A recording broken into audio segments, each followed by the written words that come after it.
Good morning mga kasabi! Welcome back sa ating channel dito sa ating Kaswabe at 50 kung saan dinidiscuss natin yung mga pinagdadaanan sa mga ginagawa ng isang regular na 50-year-old guy mga kasabi.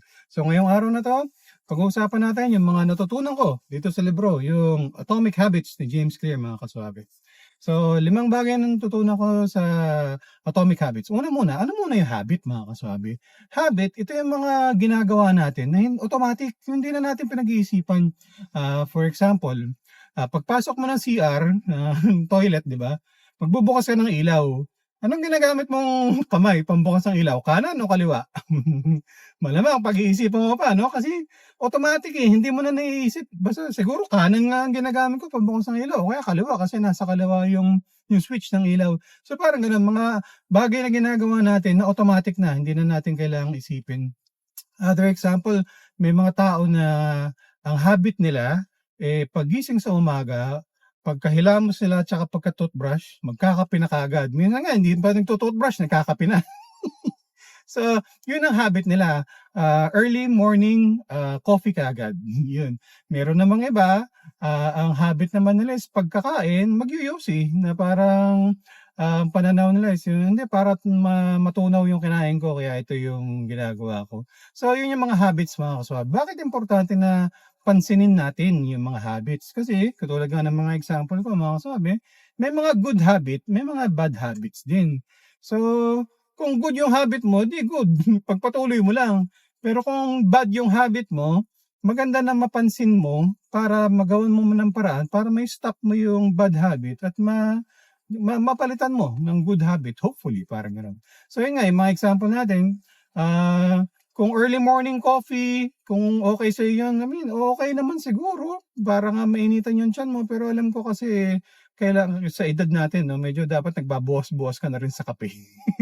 Other na example, yun nga, yung smoking. Kunyari, kung ang habit mo is pagkakain, yosi ka agad, bad habit yun. So, kung ang goal mo matanggal o ma-stop yung paninigarilyo, pansinin mo na isa yun sa trigger na ang habit ko kapag kakain ko, magyoyosi ka agad ako. So, pag na-identify mo na yun yung nagtitrigger, yun yung habit mo, magagawa mo na ng paraan para itigil. Okay, so yun yung habits mga kasabi. Yung unang natutunan ko mga kasabi, kailangan ma-identify mo muna what kind of person you want to be or what kind of person you are. For example, smoking. Gusto mong itigil yung paninigarilyo. May kaibigan ka na nag-alok sa'yo ng sigarilyo. Yosi tayo men. Tapos, ang sagot mo hindi namin, tinitigil ko na pinagpipigil na ako manigarilyo. Or, yung other naman na pwedeng sagot mo, hindi ako smoker. So, ang laki ng pagkakaiba.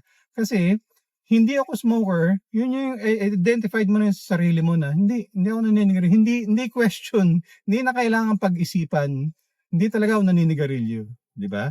The other naman, yung sinagot mo na, nagpipigil na ka sa manigarilyo, pero baka matukso ko. Sige pa, yayain mo pa uli ako, alokoy mo pa uli ako. So, yun yung pagkakaiba mga kasabi. Una, kailangan i-identify muna natin what kind of person you want to be.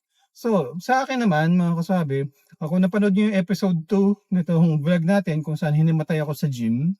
After nun, mga kasabi, nag-decide na ako na 50 years old, kailangan na magpaka-healthy, hindi joke na hinimatay ako sa gym. Kaya nung episode 4, sabi ko nga sa inyo, ang goal ko na for this year 2026, sa first quarter ng 2026 is makasali at saka makatapos ng isang 5-kilometer run.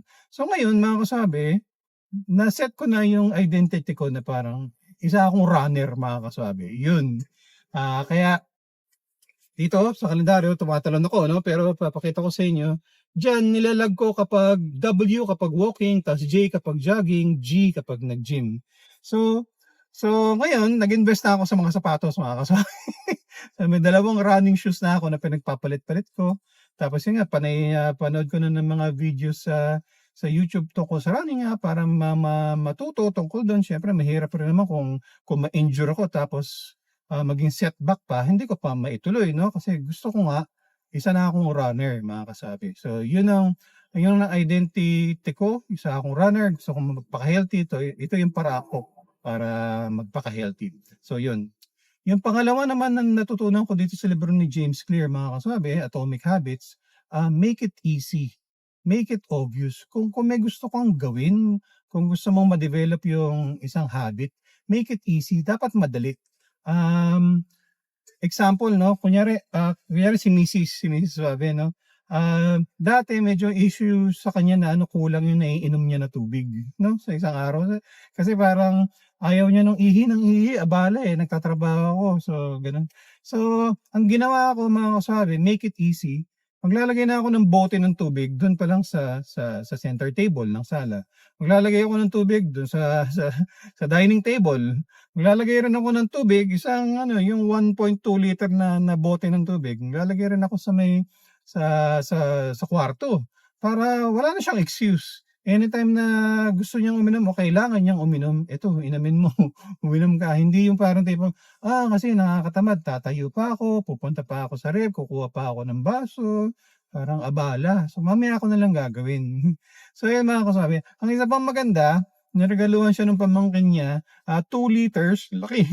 Tapos may na water bottle, no? Tapos yun, at ang maganda doon kasi, nami-measure mo. Nakailan na nga ba ako? Kasi siguro 5 baso na ako. Siguro 6 na baso na ako. Pero yun, since may bote ka, nami-measure mo, ito lang ang iniinom mo, bukod sa kape. So mami-measure mo na, uy, konti pa lang naiinom ko, uy, nakakalahati na ako, naka 1 litro na ako. Tapos pag naubos mo na siya at the end of the day, alam mo na naka 2 liters of water ka na sa araw na yun. So maganda mga kasabi, kailangan nami-measure yung mga bagay. So yung make it obvious naman mga kasabi, kagaya nga nun, may bote na ng tubig dun sa center table, sa sala. May bote na ng tubig dun sa dining table mga kasabi. May bote na ng tubig sa kwarto. So anytime na mapapadaan siya sa sala, makikita niya, uy, tubig, oo nga pala, iinom ako. Tapos pag dadaan siya sa dining table, uy, tubig, oo nga pala, iinom ako. So make it obvious, madali mong magagawa kapag nakikita mo, naaalala mo. Yung example naman doon sa libro mga kasabi, kunyari yung gusto mong magpaka-healthy, gusto mong kumain ng mga fruits. Kung yung fruits mo, yung mansanas o kaya yung orange or whatever, nandun sa chiller, nandun sa loob ng ref, ang problema nga kasi doon, hindi mo nakikita. So, kapag nagbukas ka lang ng ref, saka mo lang siya, ay nga pala, magkakain nga pala ako ng ano. Tapos nasa ilalim pa, so kapag bukas mo ng ref, hindi mo siya makikita, hindi mo maaalala. So, ang magandang araw gawin doon, make it obvious, ilagay mo na sa dining table, maglagay ka nga rin sa center table, for example, may bowl ka ng fruits doon, o kaya yung isang piling ng saging, ilagay mo doon, para every time na madadaanan mo siya, ay nga pala, kakain nga pala ako ng fruits. So yun yung make it obvious mga kasoy. Gawin mong mas madali para sa'yo kasi maaalala mo yung makikita mo. Kaya isang magandang bagay rin tutunan ko doon mga kasabi is itong sa pagkakalendaryo. No? So yan, tinatrack ko, kung mapapansin ninyo, W, kasi gusto ko na nga na magpaka-healthy. No? So tinatrack ko na dapat may physical activity ako daily. So it's either walking, o kaya nagja-jogging, o kaya nag-gym. So yung tinatatakan ko siya mga kasabi, W kapag nakapag-walking, G kung nakapag-gym. Pero yung gym ko, mga kasabi, hindi ako nagbubuhat naman ng mga weights, no? Pero ang ginagawa ko pa rin doon mga kasabi sa gym, nagte-treadmill. Kasi nga gusto ko ma-develop yung pagiging runner ko. Although kailangan na rin raw yun, parang strength training raw, pero hindi ko pa napagtutunan ng attention. Tapos kung mapapansin nyo rin, mayroong guhit na ganun, no? So yung guhit na ganun na konti lang, kasi madalang ko nagagawa, is nagka-calorie counting kami ni Mrs. Suave at ni Junior Suave. So kapag na-achieve ko yung araw na yun, hindi ako lumagpas dun sa target ko na calories, minamarkahan ko para rin na may measure ko. Alam ko na, uy, this week, nakadalawa na ako. Last week, bagsak ako, nakaisa lang ako. Ang maganda kasi doon mga kasabi, kapag nare-remind ka, meron kang ganyan, may tracker ka, nakikita mo. Kapag araw na parang tinatamad ka, para manghihinayang ka na, uy, 3 beses na ako ngayong linggo na to, parang sayang naman kung hindi ko pa itutuloy. So parang motivation rin yun. So ito yung mga nakaraan na buwan mga kasabi, bigay ito sa akin ng pamangkin ko desk calendar ng Mercury Drug. Yan. So binago ko na rin naman yung pagtatrack ko kasi itong mga time na to, mga last year, September, August, July, ano lang yung mga kasabi, yan yung walking lang talaga ako. Kaya lang, ngayon nga, after nung hinimatay na ako sa gym, nag-decide na nga ako na, yun, idagdagan yung klase ng mga pag-workout ko. So yan, either nagji-gym, nagja-jogging, or nagwo-walking. So yun yung make it easy at make it obvious mga kaswabe. Mas madali, mas naaalala mo, mas makakapag-stick ka dun sa habit para ma-develop mo siya, maging totoong talagang habit na siya. Next na natutunan mo mga kaswabe is yung importance ng environment. Meron akong kaibigan, matagal na siyang smoker, no? Pagkatapos nag-decide siya, ititigil ko na. Magpapaka-healthy na ako. Stop ko na yung paninigarilyo. Maganda yung intention, kaya lang medyo mahirap para sa kanya kasi yung environment niya, yung pamilya niya, yung misis niya, tsaka yung anak niya, puro sila naninigarilyo. So, ano nangyari? Syempre,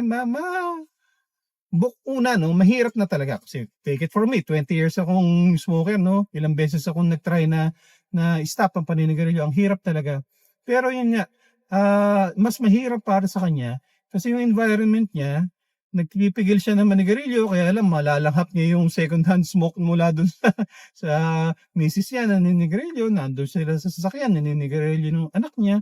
So, mas mahirap mga kasabi. So, importante na yung environment mo, iset mo sana na maging conducive, yung para ma-push ka, maengganyo ka na gawin yung habit. So maganda mga kasabi, yun nga yung environment, kung gusto mong itigil yung paninigarilyo, maganda rin kung suportahan ka rin, sabayan ka rin, no, ng family mo na huwag rin sila manigarilyo or huwag silang manigarilyo habang nandyan ka para hindi ka matempt. Hindi lang yung sa paninigarilyo, no? For example, sa bahay ninyo, mahilig kayong kumain ng mga taba-taba, mga mga lechon paksiw, o kaya yung mga nilagang pork na matataba, ganun. Ngayon kung nagpapaka-healthy ka pero niluluto naman ng nanay mo o ng asawa mo is palaging ganun, palaging tosino o kaya longganisa ang niluluto niya sa umaga, mahihirapan ka talaga. Habang kayo ay kumakain, ikaw nagpapaka-healthy na naglalagay ng wheat bread tapos may konting lettuce at saka may tomato, samantalang sila naglulungganisa, may niluto pa sa sinangag pa sa sa mantika nung longganisa yung kanin, mas mahihirapan ka talaga na magpaka-healthy mga kasami. So yun, importante ang environment. Sana on board rin, tulungan ka rin ng mga kasama mo sa bahay para nga ma-achieve mo yung gusto mong habit na ma-form.